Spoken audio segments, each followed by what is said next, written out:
മക്കളെ, ഞാനിവിടെ മൂകാംബിക അമ്പലത്തിൻ്റെ മുന്നിൽ ഇവിടെ ചെന്നൈയിൽ ഇവിടെ ഇങ്ങനെ ഇരിക്കും. ഈ മൂകാംബിക ഈ അമ്പലത്തിൻ്റെ ഒരു പ്രത്യേകത ഉണ്ട്. ഇതെൻ്റെ ലൈഫിൽ സംഭവിച്ചിട്ടുള്ളതാണ്. ഫസ്റ്റ് ഓഫ് ഓൾ ഞാനൊരു അമ്പലവിശ്വാസിയോ കാര്യങ്ങളൊന്നും അല്ല. പക്ഷേ ഈ അമ്പലത്തിൽ എന്തോ ഒരു പോസിറ്റീവ് എനർജി ഉണ്ടെന്ന് വിശ്വസിക്കുന്ന ഒരാളാണ്. ബിക്കോസ് എൻ്റെ ഒരു എക്സ്പീരിയൻസ് ആണ് ഇതിലുള്ളത്. ഒരു 6 വർഷങ്ങൾക്ക് മുന്നേ ഉള്ളൊരു സ്റ്റോറിയാണ്. 2019 ആ സമയത്ത് ഞാൻ UK പോകാനുള്ളൊരു പരിപാടി ഉണ്ടായിരുന്നു. ഞാനും എൻ്റെ ഫ്രണ്ട് അരുൺ, ഞങ്ങൾ രണ്ടുപേരും കൂടി ന്യൂസിലാൻഡിലേക്കായിരുന്നു പോകുന്നത്. അങ്ങനെ ഞാൻ ബജാജിൽ വർക്ക് ചെയ്യുന്ന സമയം അങ്ങനെ ഞാൻ അവിടെ പേപ്പർ ഇട്ടു, IELTS പോകാൻ തുടങ്ങി. അതിനുശേഷം ഞങ്ങൾ ന്യൂസിലാൻഡ് മാറ്റി നേരെ UK ട്രാൻസ്ഫർ ആയി. യൂണിവേഴ്സിറ്റി ഓഫ് സൗതാംപ്ടൺ അതായിരുന്നു ഞങ്ങളെ യൂണിവേഴ്സിറ്റി. ഫസ്റ്റ് അതൊക്കെ റെഡിയായി അങ്ങനെ ഇരിക്കുക. പിന്നെ ഞങ്ങൾ യൂണിവേഴ്സിറ്റി ചേഞ്ചായി, യൂണിവേഴ്സിറ്റി ഓഫ് ഈസ്റ്റ് ലണ്ടനിലേക്ക് മാറി MBA എടുക്കാൻ വേണ്ടി. അങ്ങനെ അതിന് പോകാൻ നമുക്ക് ഓൾമോസ്റ്റ് ഇൻ്റർവ്യൂവും കാര്യങ്ങളൊക്കെ കഴിഞ്ഞു. ഇൻ്റർവ്യൂ കഴിഞ്ഞപ്പം അരുണൊരാഗ്രഹം അവിടെ മൂകാംബിക പോകണമെന്ന്. അത് എൻ്റെ പറഞ്ഞു കഴിഞ്ഞാൽ എനിക്ക് എവിടെയെങ്കിലും പോയാൽ മതി, അങ്ങനെ ഇന്ന സ്ഥലമൊന്നുമില്ല. അപ്പം പറഞ്ഞപ്പോൾ ഞാൻ കൂടെ വരാമെന്നൊക്കെ പറഞ്ഞു. ഓക്കെ പറഞ്ഞു. അൺഫോർച്ചുനേറ്റ്ലി എനിക്ക് ആ സമയത്ത് പോകാൻ പറ്റിയില്ല. അങ്ങനെ അവൻ പോയി, മൂകാംബിക പോയി, ദർശനമൊക്കെ കിട്ടി, പോന്നു. ഭയങ്കര ഹാപ്പി ആയിട്ട് പോകുന്നു. എനിക്ക് പോകാൻ പറ്റിയില്ല. അതേമാതിരി തന്നെ അവന് UK പോകാൻ പറ്റി, എനിക്ക് UK പോകാൻ കഴിഞ്ഞില്ല. എംബസീൻ്റെ ഒരു റാൻഡം ചെക്കിങ്ങിൽ എനിക്ക് സെപ്പറേറ്റ് ഒരു ഇൻ്റർവ്യൂ കാര്യങ്ങളൊക്കെ ആയിട്ട് അങ്ങനെ വന്നു. അങ്ങനെ എൻ്റെ അത് റിജക്റ്റായി. അങ്ങനെ എനിക്ക് പോകാൻ പറ്റിയില്ല. അതിനുശേഷം പിന്നെ കൊറോണയും കാര്യങ്ങളൊക്കെ ആയിട്ട് വന്നു, ഫുൾ ലോക്ക്ഡൗണും കാര്യങ്ങളും. ഒരുപാട് പ്രാവശ്യം പിന്നെ ഞാൻ ഇങ്ങോട്ടേക്ക് മൂകാംബികയിലേക്ക് വരാൻ വേണ്ടി ട്രൈ ചെയ്തിട്ടുണ്ടായിരുന്നു. പക്ഷെ എനിക്ക് ഒറ്റ പ്രാവശ്യം പോലും ഇവിടെ എത്തിപ്പെടാൻ പറ്റുന്നില്ല. എങ്ങനെ നോക്കിയിട്ട് എത്താൻ കഴിയുന്നില്ല. പിന്നെ റീസെൻ്റ്ലി ഒരു 6 മാസം മുമ്പ് ഞാനും സുന്ദരനും കൂടിയും എനിക്ക് ഭയങ്കര ഒരു വാശി ഇവിടെ വരണം എന്നുള്ളത് തന്നെ. അങ്ങനെ ഞാനിവിടെ വരാൻ വേണ്ടിയിട്ട് ഞാൻ സുന്ദരനെയും കൂട്ടി, എനിക്കിവിടെ വരാൻ ഒരാൾ വേണം എന്നുള്ളൊരു തോന്നൽ. സാധാരണ പുറമെ ഒറ്റയ്ക്ക് പോകുന്ന കാര്യമല്ല, ഇവിടെ എനിക്ക് എന്തോ ഒരാൾ വേണം എന്നുള്ളൊരു തോന്നലുണ്ടായിരുന്നു. അങ്ങനെ ഒട്ടുമിക്ക എല്ലാവരും ഞാൻ വിളിച്ചിട്ടുണ്ട്, ആരും കിട്ടിയില്ല. അവസാനം റീസെൻ്റ്ലി ഇപ്പം പറഞ്ഞ ഒരു 6 മാസം മുമ്പ് ഞാനും സുന്ദരനും കൂടി ഇവിടേക്ക് കയറാൻ വേണ്ടിയിട്ട് ഇന്ന് വന്ന അതേ ട്രെയിനിൽ നിന്ന് ഞങ്ങളൊരു 12 മണിയാവുന്ന സമയത്ത് വന്ന് വെയിറ്റ് ചെയ്തു. അന്നാണെന്നുണ്ടെങ്കിൽ ഒരു കാല് കുത്താമുള്ളൊരു സ്പേസ് പോലും ഇല്ലാത്ത അത്രയ്ക്ക് രീതിക്ക് ആൾക്കാരൊക്കെ ഭയങ്കര റഷ്. ഞങ്ങൾ TTRനൊക്കെ വെച്ച് ഒന്ന് സംസാരിച്ച് നോക്കി, എന്തെങ്കിലും ഒരു ഗ്യാപ്പ് കിട്ടാണ്ടോ അങ്ങനെ കയറാനോ, പക്ഷെ ഒരു രക്ഷയില്ല, അത്രയും ക്രൗഡായിരുന്നു. അപ്പോഴും എനിക്ക് ആ വാശി അങ്ങ് വിട്ടു പോകുന്നില്ല, എനിക്ക് പോകണം എന്നുള്ള തന്നെ ഒരു ഇത്. അന്ന് രാത്രി തന്നെ അപ്പം തന്നെ ഓൾമോസ്റ്റ് ഒരു 1 മണി ആ ടൈം ആവുന്ന സമയത്ത് തന്നെ ഞങ്ങൾ KSRTC സ്റ്റാൻഡിലേക്ക് പോയി. അങ്ങനെ എൻക്വയറിക്ക് വേണ്ടിയിട്ട് ഞങ്ങൾ കയറി. ബസ് ഉണ്ടോ എന്നുള്ള അറിയില്ലായിരുന്നു. കയറിയ സമയത്ത് തന്നെ ഒരു മംഗലാപുരം ബസ്, ഞങ്ങൾ ചാടി കയറി, ഞാനും സുന്ദരനും കൂടി ബസ് കയറി. ബസ് എടുത്ത് റോട്ടുമിലേക്ക് എത്തിപ്പോൾ, അതായത് നമ്മുടെ പുതിയ സ്റ്റാൻഡ്. വണ്ടി എടുക്കുന്ന സമയത്ത്, അത് മീൻസ് വണ്ടി വന്നുകൊണ്ടിരിക്കുന്ന സമയത്ത് സുന്ദരൻ പറഞ്ഞു, എടാ നമ്മൾ വണ്ടി റോട്ടുമില്ലല്ലേ വെച്ച് എടുക്കേണ്ടത്.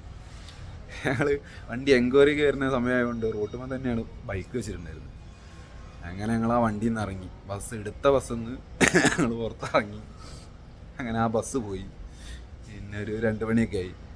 പിന്നെ രക്ഷയില്ല, വേറെ ബസ്സോ കാര്യങ്ങളോ ഒന്നും വരാനുമില്ല. ഞങ്ങൾ നേരെ തിരിച്ച് വീട്ടിലേക്ക് പോകുന്നു. അതിനുശേഷവും ഞാൻ ഒരുപാട് പ്രാവശ്യം ട്രൈ ചെയ്തിട്ടുണ്ടായിരുന്നു. ഫാമിലി പരമായിട്ട് പോകാനും ഫ്രണ്ട്സിൻ്റെ അപ്പുറം നോക്കി, ഒരു രക്ഷയില്ല. എങ്ങനെ നോക്കിയിട്ട് എനിക്ക് ഇവിടെ എത്താനില്ല. പിന്നെ മിനിയാന്നായിരുന്നു ഞാൻ ഇങ്ങോട്ടേക്ക് വരുന്നതിന് പ്ലാൻ ചെയ്തത്. പ്ലാനല്ല, പെട്ടെന്ന് എനിക്കൊരു എന്താ പറയുക, ഒരു ഉൾവിളി വരി. ഞാൻ ഒറ്റയ്ക്ക് വരാനായിരുന്നു വിചാരിച്ച് ഇങ്ങോട്ടേക്ക് വരാൻ വേണ്ടിയിട്ട്. അങ്ങനെ ഇന്നലെ ഞാൻ രാവിലെ വീട്ടിലിങ്ങനെ പറഞ്ഞു, ഞാൻ ഇങ്ങനെ മൂകാംബിക പോവാണ്, 2 ദിവസം കഴിഞ്ഞേ വരുള്ളൂ എന്ന് പറഞ്ഞു. അപ്പോൾ സുന്ദരൻ പറഞ്ഞു ഞാനും ഉണ്ട്, എന്നെയും കൂടി കൊണ്ടുപോകാം, നമ്മൾ ഒരുമിച്ച് പോകാമെന്ന് പറഞ്ഞു. പിന്നെ പുള്ളീൻ്റെ ഒരു ആഗ്രഹമല്ലേ എന്ന് വെച്ചിട്ട് ഞാൻ എന്നാൽ പോകാമെന്ന് പറഞ്ഞു. അതിന് ശേഷം എന്താ പറയുന്നത്, ഇന്നലെ ഫുൾ കാര്യങ്ങൾ സെറ്റാക്കി ഞങ്ങൾ ഡ്രസ്സ് പാക്ക് ചെയ്തു, ഞാൻ സുന്ദരനും പാക്ക് ചെയ്തു. അങ്ങനെ 9 മണിയാവുന്ന സമയത്ത് ഞങ്ങൾ കിടന്നു. ഒരു 2 മണിക്കൂർ കിടന്നു. 11 മണിക്കാവുന്ന സമയം വരെ കിടന്നു. എന്താ പറയുക, അത് കഴിഞ്ഞ ശേഷം ഡ്രസ്സ് മാറ്റി ബാഗ് ഇട്ട് പോകാൻ നേരത്ത് പുള്ളിക്ക് ഭയങ്കര തൊണ്ടവേനയും കാര്യങ്ങളും. പുള്ളിക്ക് എന്താ പറയുക, വരാൻ പറ്റാത്തൊരവസ്ഥ. അതാണ് രാവിലെ ഒരു സ്റ്റാറ്റസും കാര്യങ്ങളൊക്കെ ഇട്ട് റിയലായിട്ട് വന്ന സംഭവം. അത് പുള്ളിക്ക് വരാൻ കഴിയുന്നില്ല. അന്നേരം എനിക്ക് വലിയ പ്രശ്നമൊന്നും തോന്നിയില്ല. കാര്യം എനിക്കിങ്ങോട്ട് വരാൻ കഴിയുന്നെങ്കിൽ അപ്പോഴും എനിക്ക് തോന്നിയിട്ടില്ല. മീൻസ് ട്രെയിന് ഫുള്ളായിരിക്കും, കയറാൻ കഴിയില്ല, അതേമാതിരി റിട്ടേൺ വരാമെന്നുള്ള രീതിയിൽ ഞാൻ പോയതും വലിയ ഉറപ്പൊന്നുമില്ല. ഈ പോയ സമയത്താണ് കുറേ കാലത്തിന് ശേഷമുള്ള നമ്മളൊരു ബ്രദറിനെ കണ്ട്. മീൻസ് ഞാൻ എൻ്റെ ഇങ്ങനെ പറഞ്ഞു, ഇങ്ങനെ ഇങ്ങോട്ടാണ് പോകുന്നതെന്നൊക്കെ പറഞ്ഞു. പുള്ളീൻ്റെ അടുത്ത് സംസാരിച്ചു.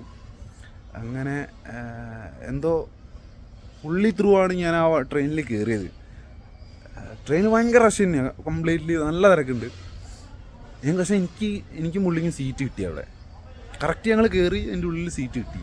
ബാക്കി ഫുൾ തിരക്കാണ്, അതിനിടയിൽ സീറ്റും കാര്യങ്ങളും കിട്ടി. ഞാൻ നേരെ ഇവിടെ സംഭവം കറക്റ്റായിട്ട് എത്തി. കുറച്ച് 1 മണിക്കൂർ ലേറ്റായിട്ട് എത്തിയെന്നുള്ളൂ, അല്ലാതെ വേറെ ഒരു പ്രശ്നവും കാര്യങ്ങളും ഇല്ല. അതിന് ശേഷം വന്നു, ഞാൻ അവിടെ വന്നു, ചേരാൻ കിടന്നു കഴിഞ്ഞിട്ട് അമ്പലത്തിൻ്റെ ഇവിടെ തന്നെ അങ്ങനെ കറങ്ങിയെടുക്കാം. ഇതുവരെ ഉള്ളിൽ കയറിയിട്ടില്ല, ദർശനമോ കാര്യങ്ങളൊന്നും ചെയ്തിട്ടില്ല. പക്ഷേ ഇവിടുത്തെ ആ ഒരു ഫീലാണ് ഞാൻ പറയുന്നത്. മീൻസ് ഇവിടെ മൂകാംബികയ്ക്ക് പ്രത്യേകത എന്ന് പറയാനുള്ള കാരണം, നമ്മൾ മനസ്സ് വെച്ചുകൊണ്ട് ഇവിടെ എത്തിപ്പെടില്ല എന്നുള്ളത് തന്നെയാണ്. അമ്മയ്ക്ക് എപ്പം തോന്നുന്നോ അപ്പോൾ ഇവിടെ എത്തിപ്പെടാൻ പറ്റുള്ളൂ, അല്ലെങ്കിൽ അമ്മ വിചാരിച്ചു കഴിഞ്ഞാലേ നമുക്ക് ഇവിടെ കയറാൻ പറ്റുള്ളൂ എന്നാണ് ഇവിടുത്തെ ഒരു ഐതിഹ്യം. എനിക്കും അത് എന്താ പറയുന്നത്, അങ്ങനെ ഒരു ഫീലായി തോന്നുക. എന്തോ ഞാൻ കുറേ പ്രാവശ്യം ഇവിടേക്ക് ശ്രമിച്ചിട്ടുണ്ടായിരുന്നു, കിട്ടിയില്ല. പക്ഷെ ഞാൻ ഒറ്റയ്ക്ക് വരാൻ എന്തുവരെയും തോന്നിയില്ല. പക്ഷെ ഇന്നലെ മിനിയാന്ന് എനിക്ക് ഒറ്റയ്ക്ക് ഇവിടെ വരണം തോന്നി. അതിൽ വിളി കേട്ടു തോന്നി. ഇവൻ കറക്റ്റ് ഇതിൻ്റെ എവിടെയാണ് ഉള്ളത്. ഞാനിവിടെ വന്നു, ഇവിടുന്ന് ഭക്ഷണമൊക്കെ കഴിച്ചു. ഇവിടുത്തെ ആംബിയൻസിൽ ഇവിടുന്ന് എവിടെയും പോയില്ല. ഞാൻ ഇതിൻ്റെ ഉള്ളിൽ തന്നെ ചുറ്റിപ്പറ്റി ഇങ്ങനെ നിൽക്കുകയായിരുന്നു. ഇവിടുന്ന് ഫോൺ വിളിച്ചിട്ട് കംപ്ലീറ്റ്ലി ടൈം സ്പെൻഡ് ചെയ്ത് ഇവിടെ തന്നെയാണ്. ഭയങ്കര ഹാപ്പിയാണ്. അപ്പം ഈ ഒരു സ്റ്റോറി എനിക്കൊരു എന്താ പറയുക, എൻ്റെ ഒരു എക്സ്പീരിയൻസ് ഉള്ളതിനോണ്ട് ഞാനതിൽ വിശ്വസിക്കുന്നു. അങ്ങനെ തന്നെ ഇതൊരു ഫേക്കായിട്ടുള്ളതോ അല്ലെങ്കിൽ എഡിറ്റ് ചെയ്തോ ആഡ് ചെയ്തോ കാര്യങ്ങളല്ല, ഇതെൻ്റെ ലൈഫിൽ സംഭവിച്ച കാര്യങ്ങളാണ്. അപ്പോൾ അതാണ് ഞാൻ നിനച്ചിങ്ങനെ പറയാനുള്ള കാര്യം. എന്താണെന്നുണ്ടെങ്കിലും ഹാപ്പിയാണ്.